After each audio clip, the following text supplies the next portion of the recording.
Stove மேல கடாயி டாக்கெட்டு நான் Dubai. சொல்லி கொடுற அண்ணனுக்கு. ஸ்டவ் மேல கடாயிங்க ஐயா. ஸ்டவ் மேல கடாய். சாக்கடையில சிடாயிங்க ஐயா. சாக்கடையில சிடாய். வடிவேலுனா துபாய்ங்க ஐயா. வடிவேலுனா துபாய். கையை விட்டா டபாய்ங்க ஐயா. கையை விட்டா டபாய். காதை கொஞ்சம் கொடாய். ரொம்ப கஷ்டமா இருக்குடா. ஆனா என்னைக்காவது உங்களுக்கு தோணுமா, அதாவது இவங்க நம்ம ஸ்டேஜ்ல ஏறினாலே ரொம்ப அறிவுபூர்வமான கேள்வி, தத்துவம் சொல்றது, அதுக்கப்புறம் வந்து இன்ஸ்பிரேஷனால இதாவே கேட்கறாங்களே, ஜாலியா எதுவும் கேட்க மாட்டாங்க, ஏதாவது ஃபீலிங் என்னைக்காவது? எல்லா மேடையிலுமே தோணும். ஏன்னா அதாவது வேற யாராவது கேட்கறப்ப கூட தோணாது. இப்போ உங்களுக்குலாம் நான் ஜாலியா எவ்வளவு ஜாலியா இருப்பேன்னு தெரியும். ஆமா, தெரிஞ்சும் ஒரு சதிக்காரனுங்க மாதிரி ரெண்டு பேரும் அவ்வளோ சீரியஸாவே கேட்குறீங்களே. வெளியாளுங்க கேட்டா கூட பரவாயில்ல கேட்கலாம். ஓகே, அப்ப இது எல்லாத்தையும் தூக்கி போடுறோம். எங்கள மாதிரி தானே நீங்க பேச ஒரே சொல்றீங்க. கேட்டீங்கன்னா ஒருத்தனலையும் பேச சொல்ல முடியாது. ஆனா ஓகே, நான் அரசியல்ல மாத்த வேண்டியது, யங்ஸ்டர்ஸ் மாத்த வேண்டியது, அதெல்லாம் உங்களால வந்து ஒரு ஷூட்டிங் ஸ்பாட்ல ஒரு விஷயத்தை மாத்தணும், அந்த பவர் உங்ககிட்ட இருக்குன்னா என்னத்தை மாத்துவீங்க? காலையில் 9 மணிக்கு ஷூட்டிங்னு சொல்கிறத ஒரு தடவையாவது 10 மணிக்கு தொடங்கணும். ஓகே, என்னுடைய 15 ஆண்டு கால ஆசை என்பது சொன்னதுலேருந்து 1 hour லேட்லையாவது ஸ்டார்ட் பண்ணுங்கடா அப்படிங்கிறது மட்டும்தான். அவ்வளவுதான். மற்றபடி சௌரியமா இருக்கும். இல்லம்மா, எனக்கு அதெல்லாம் நான் அப்பலேருந்து சாப்பிட்டு பழகிட்டேன். அதுவும் நம்ம ஆளுங்க நல்லா தான் சாப்பாடு போடுவாங்க. அதில் ஒன்றும் பிரச்சனையே கிடையாது. No problem. சாப்பாடு பிரச்சனை உனக்கு எப்போதுமே இருக்குங்கிறனால எல்லாருக்கும் இருக்குன்னு நீ நினைக்கிறது. 2 நிமிஷம் டைம் தரேன். ஓகே, அதில் உங்களுக்கு 2 ஆப்ஷன்ஸ் தான், டான்ஸா சாங்கா. அப்படி ஒரு வேற வழி இல்லைன்னா சாங் தான். ஆனால் என்ன பாட்டு பாடலாம் தெரியல. அந்த பாட்டு நீங்களே சொல்லிடணும். எனக்கு தெரிஞ்ச 2 பாட்டு தான். 20 தடவை பாடிட்டேனே நான். அது ஏதாவது ஒன்று பாடிடவா?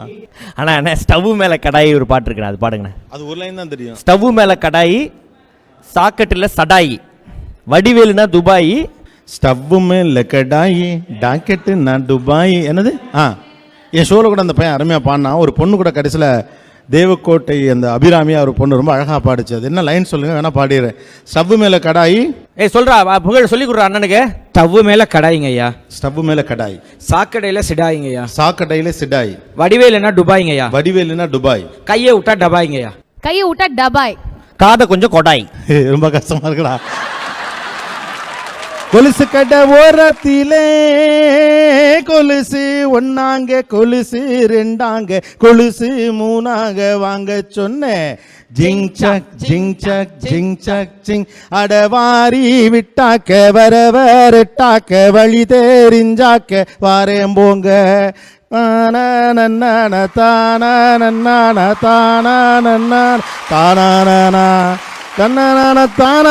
தான பாடுவேன்டா. ஓகேல 2 வரி தானே சொன்னேன். ஒரு பலத்த கை தட்டல். Thank you all. அண்ணா கூடிய சீக்கிரம் நீ நான் ஒரு டாபிக் வைங்கண்ணா. ராமர் தான் ராமருக்கு 2வது திருமணம் தேவையா தேவையில்லையா, அது மாதிரி ஒரு இது மட்டும் ஒன்று பண்ணிடுங்கண்ணா. அவர் கோவப்படுறாப்புல. 2வது திருமணமா 3வது திருமணமான்னு பேச வேண்டிய இடத்துல 2வது திருமணம் தேவையா இல்லையான்னு பேசிட்டு இருக்க. ராமர் எல்லாம் ஓகே தானே? செய்யக்கூடிய ஆள் தான். இந்த ரொம்ப முக்கிய ரொம்ப ஹாப்பியான மொமெண்ட் இது. ரொம்ப சந்தோஷம். தேங்க்யூ.